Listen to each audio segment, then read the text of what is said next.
சரி கல்லீரலையும் ஆப்ரேஷன் பண்ணுற சூழ்நிலை தான். அதில் பாதி கல்லீரல் எடுத்தாங்க.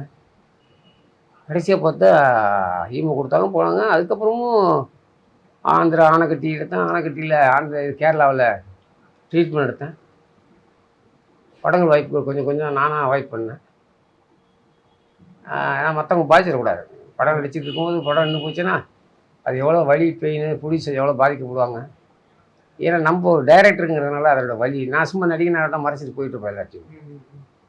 அப்படி செய்ய விரும்பலை. ஆனால் எந்த ப்ராப்ளமும் இல்லாமல் போனால் டாக்டர் ட்ரீட்மெண்ட் பண்ணுறாங்க. அப்புறமே அப்புறம் கொஞ்சம் லென்ஸில் கொஞ்சம் பரவிச்சுனாங்க. பிரெயினில் லைட்டாக பரவுனாங்க. என்னடா இது போக போக பரவிக்கிட்டே இருக்க, என்ன விஷயம்னு கேட்டால் மருந்து மாத்திரை உங்களுக்கு ஏற்றுக்கல, கொஞ்சம் ஹெவியாக இருக்குது, அது வீரிய சக்தி ஹெவியாக இருக்குது அப்படின்ட்டாங்க.